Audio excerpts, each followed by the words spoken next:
Hi there, and thank you for watching this video. This video is a support video just to help flesh out some of the conversations in the R-Factor 2 Advanced Car Setup Guide and in the later guide that I've written, which is most likely going to be called the Simracers Performance Guide.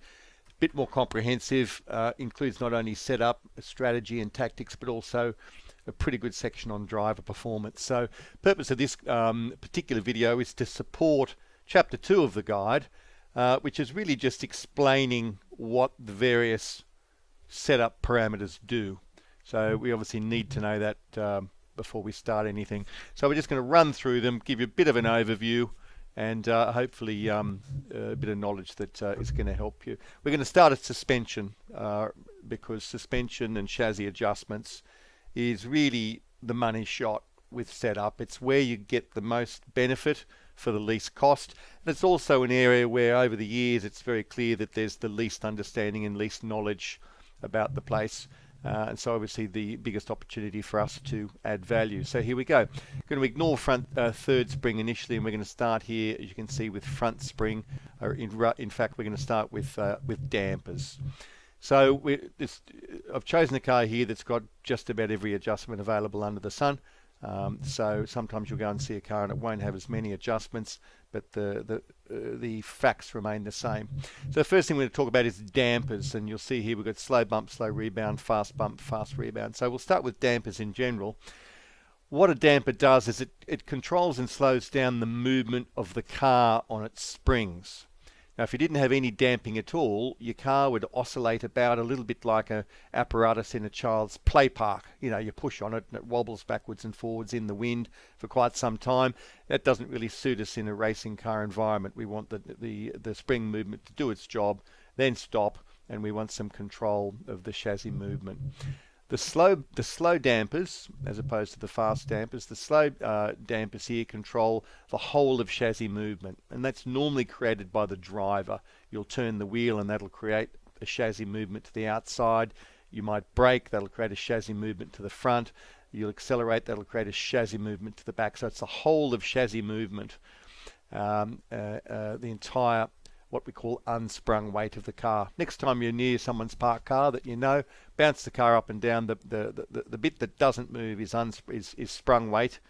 Sorry, the bit that moves is sprung weight, and the bit that doesn't move, the wheels, the lower suspension arms, etc., that's what we call unsprung weight.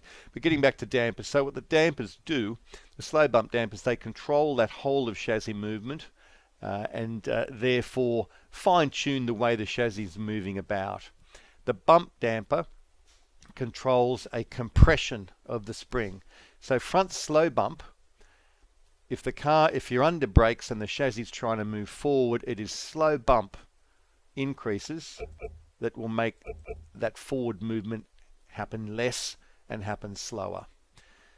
Slow rebound, it's the opposite. It's when the spring wants to uncompress, and in that previous example, say you've braked and you gotten off the brakes and the nose wants to pitch back up again, it's slow rebound which will control how quickly or slowly that the nose pitches back up again.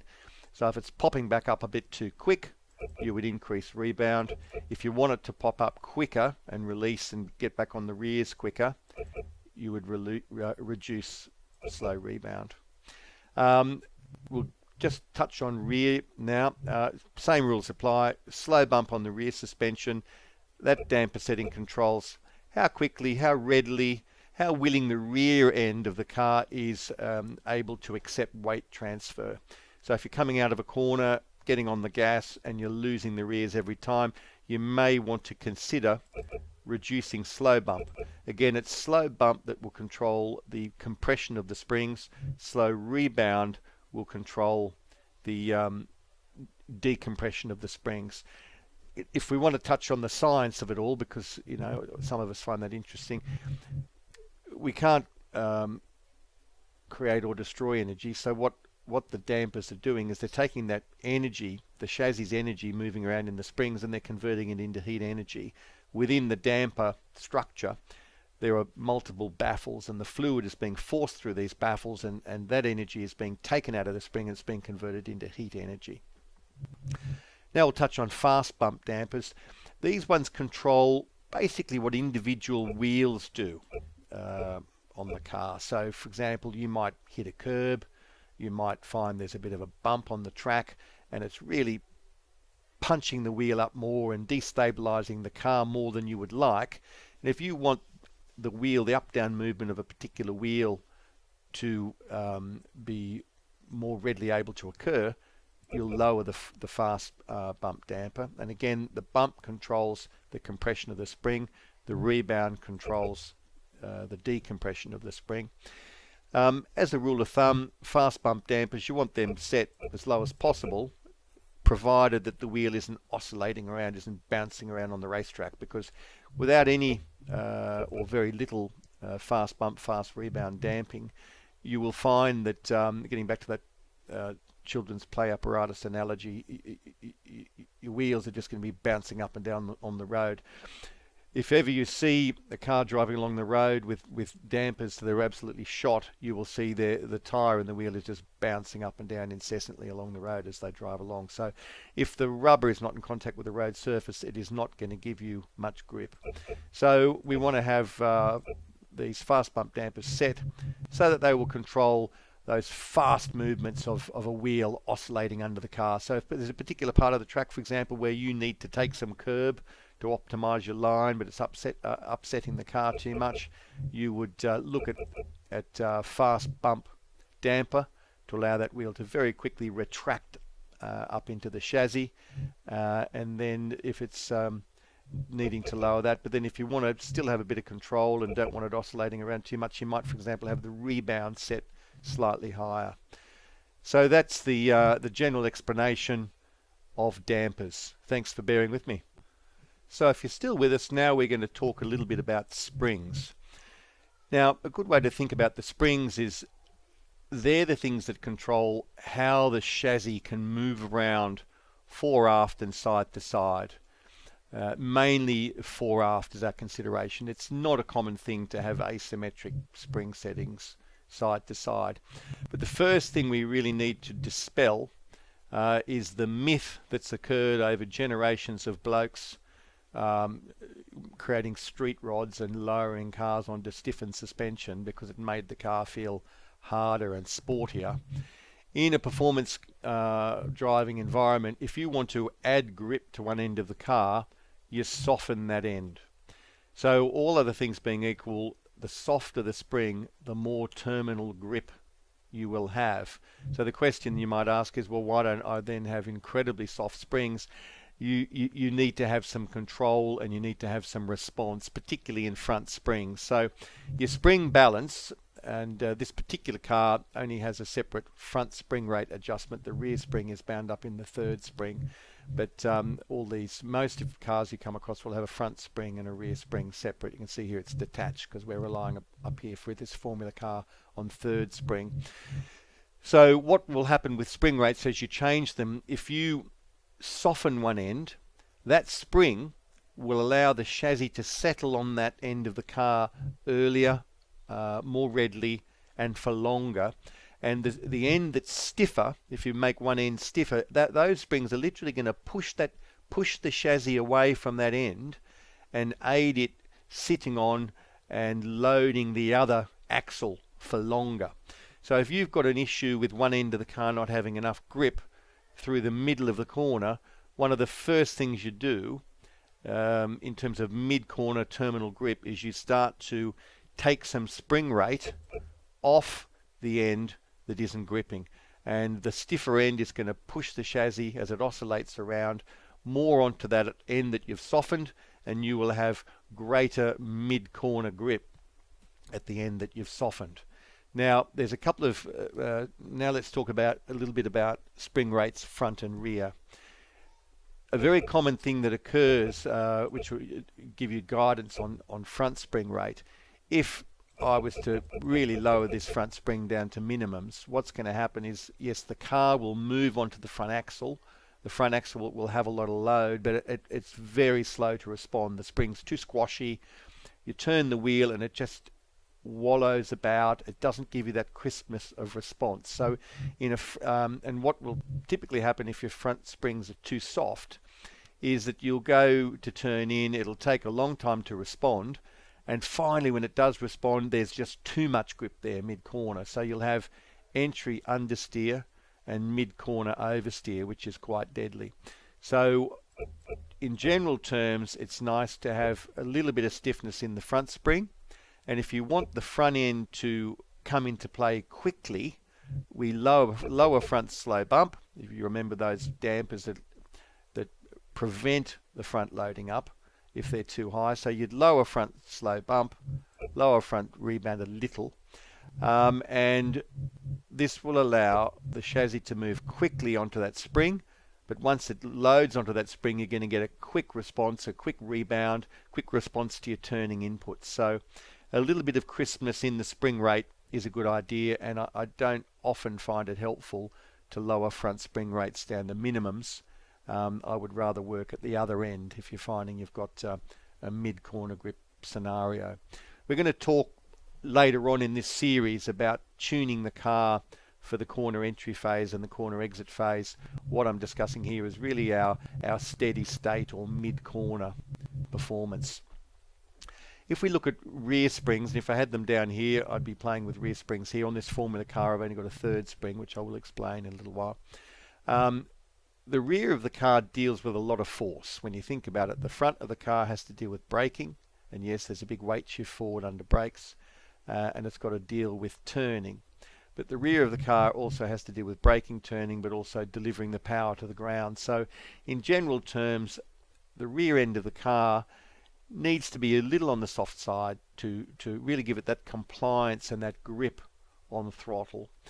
So if you're finding that the rear of the car is, sliding, if you're getting a lot of oversteer, so you've got plenty of front grip, not enough rear grip, we can in a steady state corner environment, we will first thing we'll do is we'll start looking at spring and try to adjust our front spring rear spring balance to get the car distributing its weight in a manner that we're happy with in a steady state mid corner situation.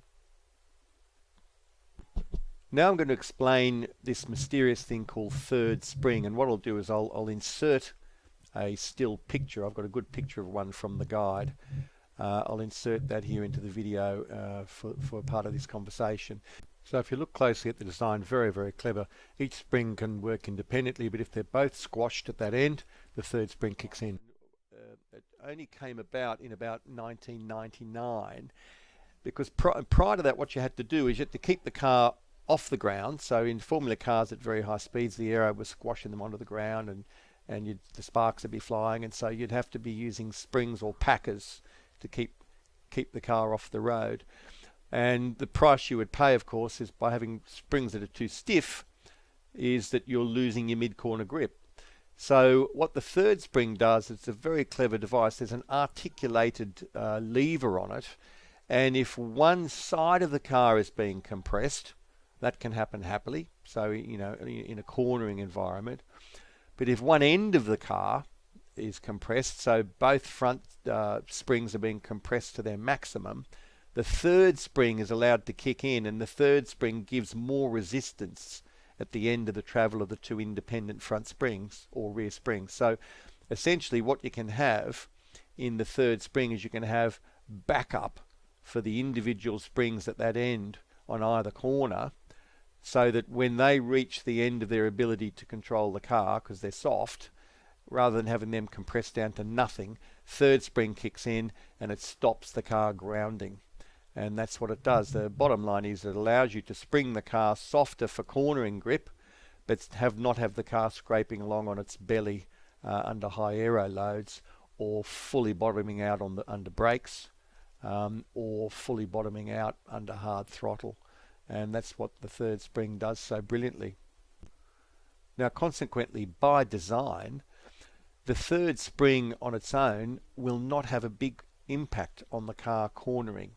The third spring's impact really is felt in high-speed scenarios where the car might get squashed, hard braking where one end gets totally squashed, or hard acceleration where the other end gets totally squashed. So if only one side of the car's doing all the work, the third spring really won't be overly involved.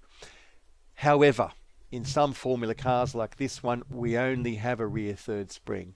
That's our only spring adjustment for the rear of the car. So clearly that setting is involved at all times.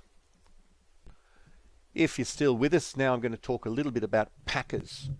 And I will insert a little picture here into the video as well. But what packers are, they're just a little hard plastic sleeve that sits on the damper, and when the car gets squashed right down at that end, you can see here I've got some front packers, and you can see here we've got some rear packers. If the thickness of the packer, basically as the spring gets squashed and the damper gets compressed, it'll hit the packer and the packer won't let it squash anymore. So the packer is there to stop the car grounding out. So you can see here in that pic, the two packers are the little brown sleeves sitting inside the suspension component. But every extra 1/10 of a centimetre of packer is depriving your car of suspension travel.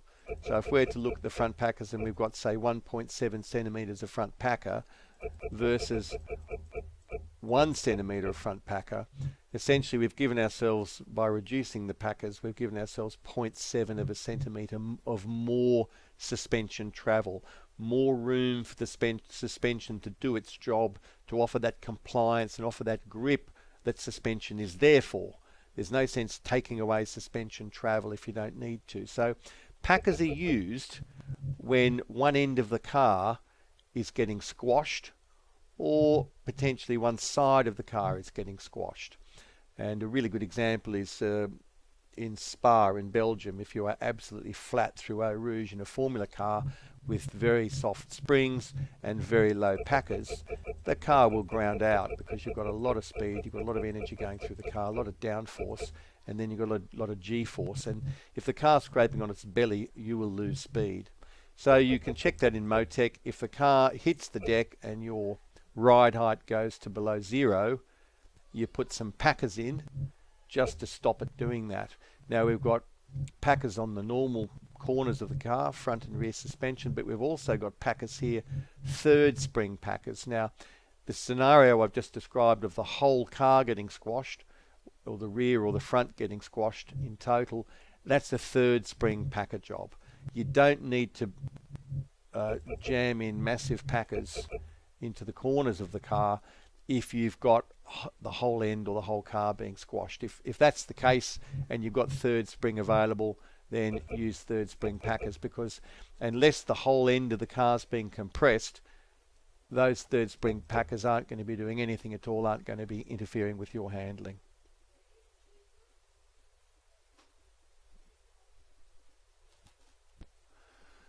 So coming off the subject of packers, it's probably a good moment to mention ride height.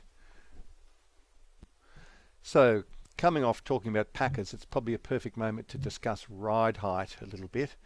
And you can see here we've got front and rear ride height. As a general rule of thumb, the lower the car, the better. We can see here this one's already on minimums, but the lower the car is, the lower the centre of gravity is, and that's something that people hotting up their street cars did get right. And you want to get the car as low as you possibly can, because the lower the centre of gravity, the better the handling in any car. But particularly any car that's got any kind of ground effect, for example, a rear diffuser. The efficiency of the diffuser is improved hugely the lower the car gets, because the diffuser is then making more of a bond, more of a closure with the road surface, and having more influence on the way the air moves across it. I've just moved to a rear end shot of my Formula Sim racing car from 2017, and this bit at the bottom, that's what a diffuser looks like. And the way the diffuser is shaped, as the air is channeled underneath, as the air moves backwards, it's very cleverly moved into a bigger space. You see the space gets taller and each space gets wider. So the air is decelerated, and when it's decelerated, it creates suction and sucks the car down onto the ground, and that is exactly how a diffuser works. They're an incredibly efficient device, far more efficient than hanging a rear spoiler out into the wind, because there's less drag. And when people in, for example, GT3 racing look at balance and performance, one of the things they'll do is they'll mandate a slightly different ride height, or even, they might, if they're being quite agricultural about it, they might allow a larger diffuser for a car that they want to create different greater speed advantage for. So the ride height has a massive impact on diffuser efficiency as well as center of gravity. But the one thing to look out for a little bit is that if you're really sitting very low on the diffuser and relying on that diffuser a hell of a lot, and potentially even running slightly less rear wing because your diffuser's doing such a magnificent job, two things can happen to interrupt that grip. One is, if you start riding up onto a curb with your inside wheels, you are going to break what's almost now a seal between the diffuser and the road surface. It's so close, it's almost sealing off. This is what the blown diffuser story was all about with Red Bull 2-3 years ago when Vettel was so dominant. They'd worked out a way of feeding air into this diffuser, and all that hot air, as well as decelerating, was also cooling. But anyway, I digress. If you start riding curbs, you are going to break the seal between the underbody aero, the diffuser, the ground effect, in other words, and you will find a really sudden loss of downforce and a loss of grip. And the same thing can occur. Diffusers have a designed maximum yaw rate, so that basically just means the more the car is turned, the less efficient the diffuser is. So the diffuser is most efficient while running absolutely straight ahead. If you're in a relatively slow corner and really turning on maximum, you can stall the diffuser. So the car can get a little bit twitchy when you're running it on the deck and requiring a really lot of support from your diffuser. So they're the basics of ride height. So we want to get the car as low as we possibly can onto the deck to lower the center of gravity and increase our underbody aero efficiency if there's any there. But playing with ride height can have a little bit of an impact on playing with oversteer and understeer. So you can manipulate ride height a little bit and find that has an impact on how the car handles. So we'll move straight on now onto the anti-roll bars. And what the anti-roll bars do, and if you've watched the Skip Barber video, which we've recommended by now, from front to back, you will have seen them show you what an anti-roll bar looks like. But the anti-roll bar effectively controls the amount of lateral roll that the chassis can easily manage, as the name might imply. So a softer anti-roll bar will allow that end to roll more effectively. So if we soften the front anti-roll bar, and then we look at the front of the car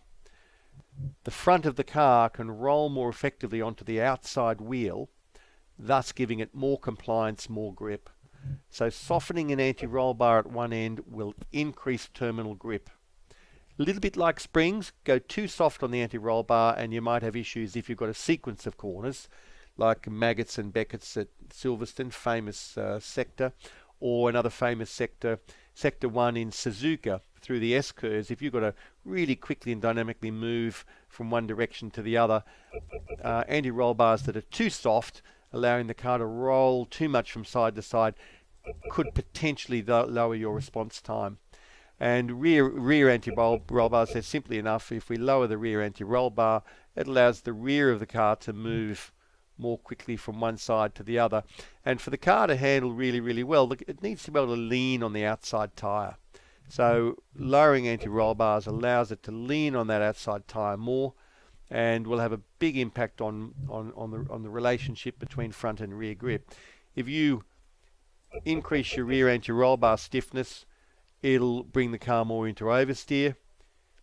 If you lower the rear anti-roll bar stiffness, it'll bring the car more into understeer. It'll create more rear grip. So it's one of your go-to adjustments if you've got to tune a car for a wet race and you know it's going to be wet the whole time, is you will soften the rear anti-roll bar to increase compliance, increase grip, make the whole rear end softer so it can deal with deal with the low traction environment.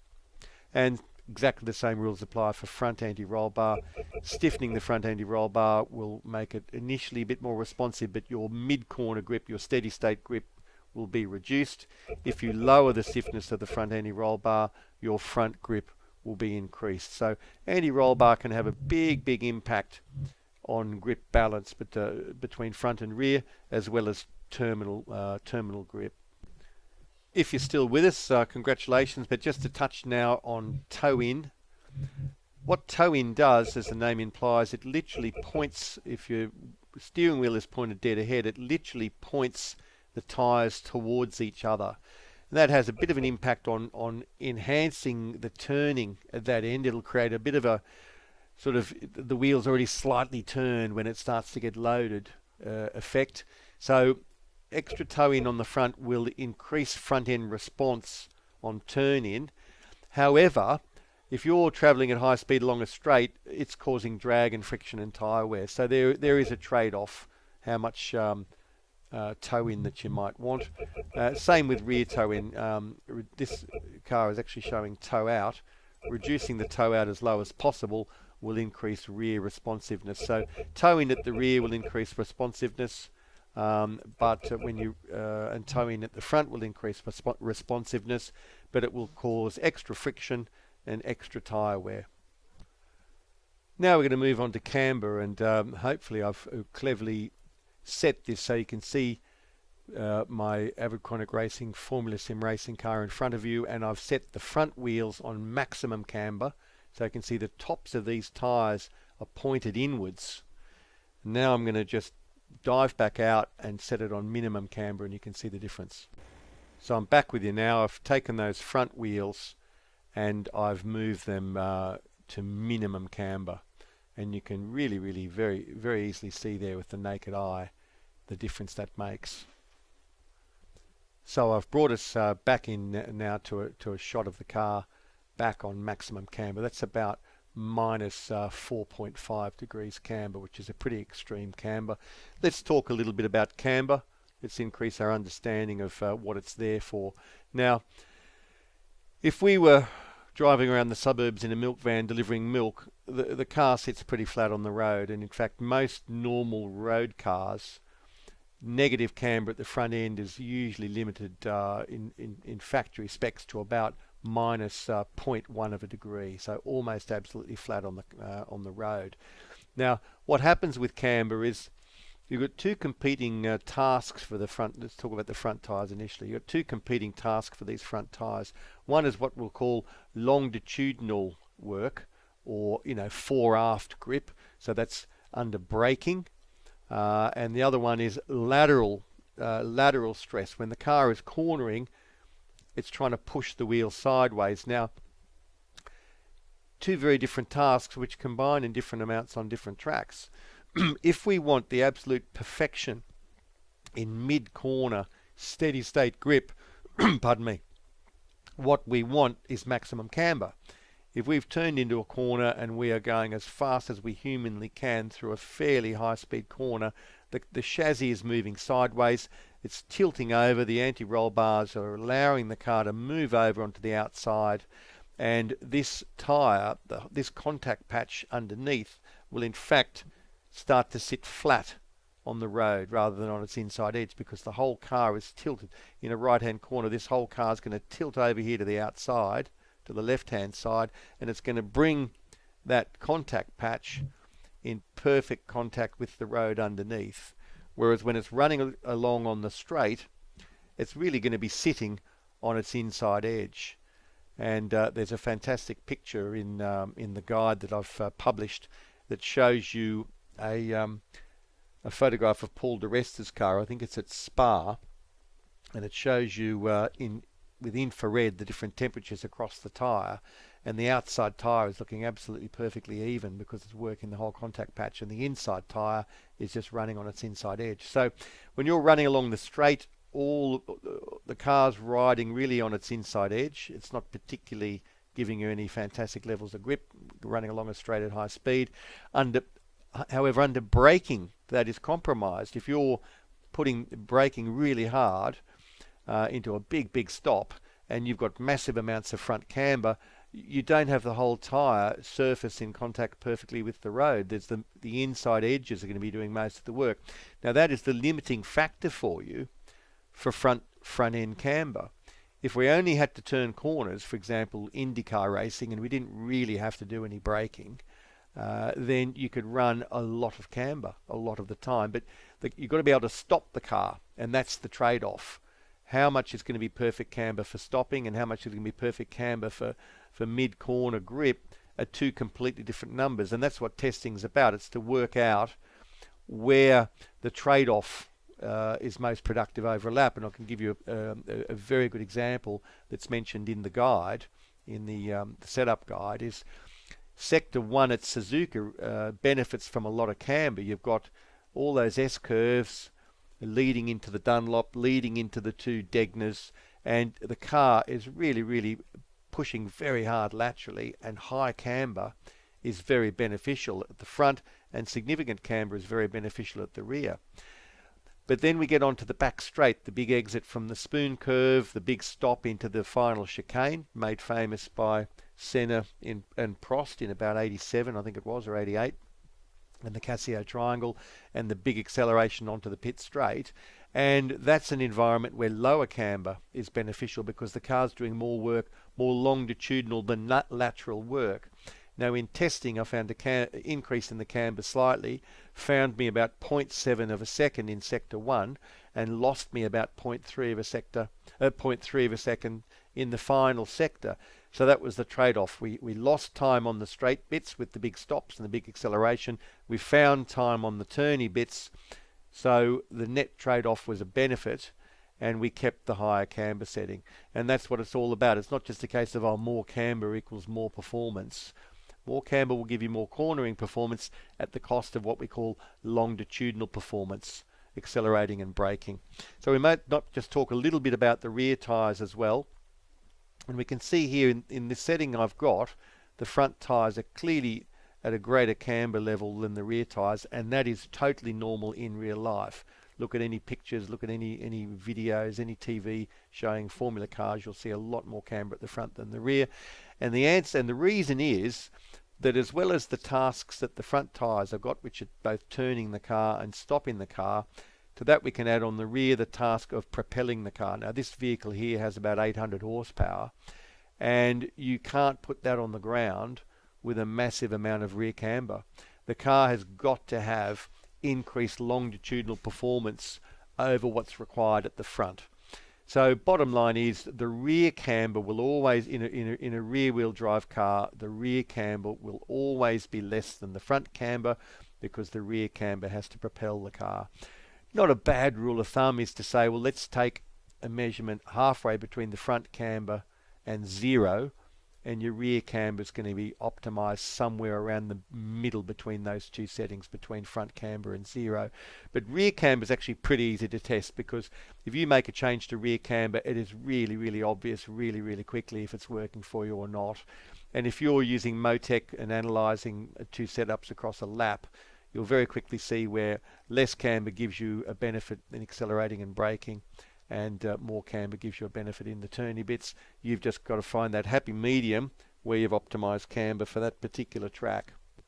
Now we're going to talk a little bit now about tyre pressures, and massive subject really, and something so simple as blowing up a balloon. There is a huge amount of data analyzed in professional teams, and you'll see teams taking temperatures across the tyre to establish temperatures on the inner, the middle and the outer part of the tyre.